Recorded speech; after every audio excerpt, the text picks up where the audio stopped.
시청자 여러분 안녕하십니까? BOA 뉴스투데이 시작합니다.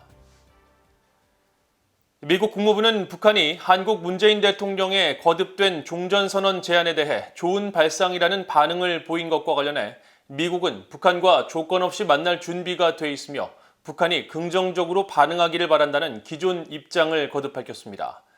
이런 가운데 마크 램버트 국무부 한일 담당 부차관보는 대북 접근법에서 미국과 한국은 전술상의 차이가 있다고 지적했습니다. 첫 소식 조은정 기자가 보도합니다. 미국 국무부의 네드 프라이스 대변인은 24일 뉴욕 외신기자클럽이 개최한 온라인 회견에서 한국의 문재인 대통령이 다시 제안한 종전선언과 관련해 종전선언이 비핵화의 시작점이 돼야 할지 아니면 비핵화 종료 후 해야 할지에 대한 질문을 받았습니다. 프라이스 대변인은 종전선언에 대한 언급은 없이 미국은 북한에 적대적인 의사가 없다며 미국의 대화 제의에 북한이 응할 것을 거듭 촉구했습니다. We've said this a number of times now, but we have no hostile intent towards the DPRK, and we are prepared to meet with the DPRK without preconditions. We hope the DPRK will respond positively to our outreach. 프라이스 대변인은 이어 토니 블링컨 국무장관이 유엔 총회를 계기로 미한일 외교장관 회의를 열고 북한에 대한 공동의 접근법을 모색했다면서 미국은 계속 북한과 관여를 모색할 것이며 한반도의 지속적인 평화를 달성하는 최선의 방법은 대화와 외교를 통한 것이라고 믿는다고 밝혔습니다. 이런 가운데 마크 램버트 국무부 한일 담당 부차관보는 23일 미국 민간단체 한미연구소 ICAS가 주최한 화상대담에서 미국의 거듭된 대화 제안에 북한이 응하지 않고 있다면서 답답하다고 밝혔습니다. If the North Koreans want sanctions relief, if the North Koreans want a brighter economic future, if the North Koreans want to be accepted in the international community, sit down and talk to us about it. 램버트 부차관보는 이어 북한의 미국 적대정책 폐기 주장의 의미가 모호하다면서 바이든 행정부가 오바마 행정부의 전략적 인내 정책을 구사하고 있다는 일각의 주장을 일축했습니다. 또 미국과 한국은 비핵화라는 목표는 같지만 세부적인 대북 접근법에는 이견이 있다면서 북한에게 거짓 이야기를 해주면 안 된다고 지적했습니다. 그러면서 한국 정부는 북한을 협상장으로 데려오기 위해 유인책을 제공하는데 미국이 더 빨리 움직이길 원하지만 미국의 접근법은 이와 다르다고 지적했습니다. This is a recurring emphasis that he himself has. Our concern is that we not give a false narrative to the North that in any way, shape, or form would jeopardize our troop presence in South Korea or the ROK-US alliance. So, yeah, we disagree on tactics. That's not a surprise. 램버트 부차관보는 이어 북한의 최근 단거리 탄도미사일 발사와 영변 핵시설 재가동 정황 분석 등을 언급하며 시간이 흐르면서 북한은 주민들의 어려움에도 불구하고 무기 역량을 증진시키고 있다고 지적했습니다.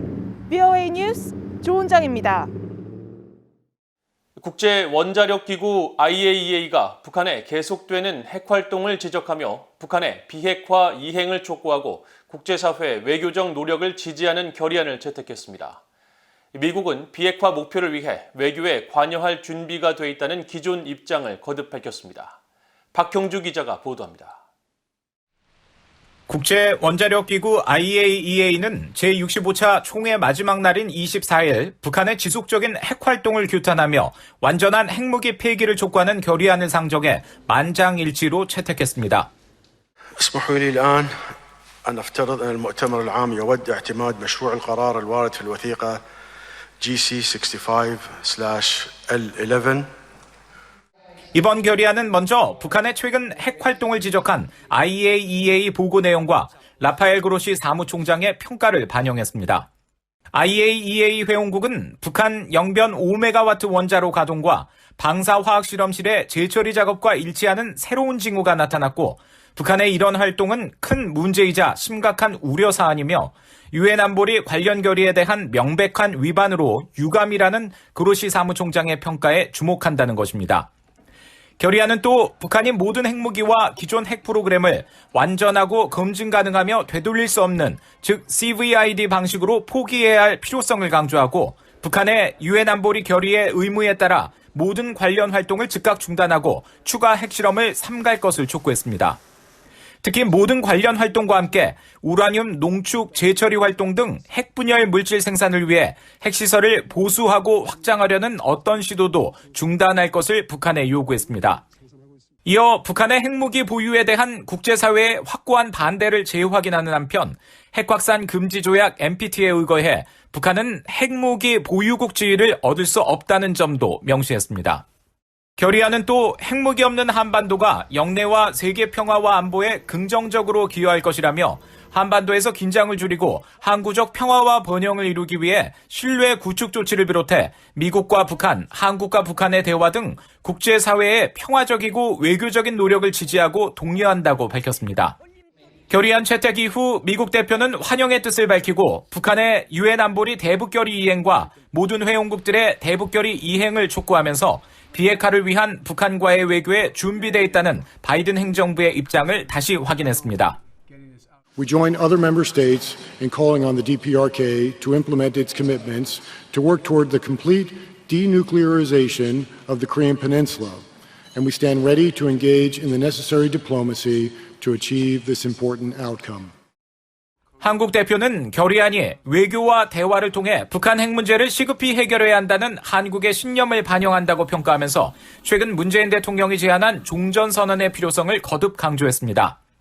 또 일본 대표는 북한의 모든 대량 살상 무기와 모든 사거리의 탄도미사일에 완전하고 검증 가능하며 되돌릴 수 없는 폐기를 향한 구체적 행동의 진전이 중요하다고 강조했습니다.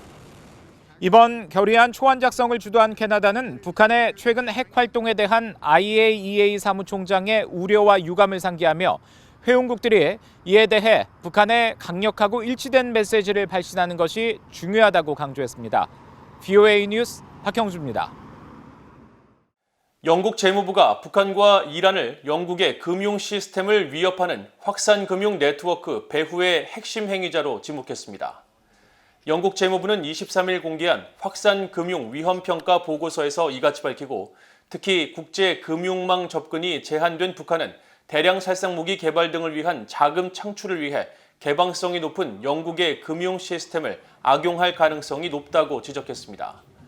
또 북한은 대사관과 외교 관계자들이 확산 금융 활동에 관여하는 것으로 알려졌다며 이들은 외교 범위를 넘어선 수단을 통해 수익을 창출하고 북한 기업들을 위한 사업 기회를 식별하며 이 기업들의 공식적인 금융 시스템에 접근하는 것을 돕는다고 밝혔습니다.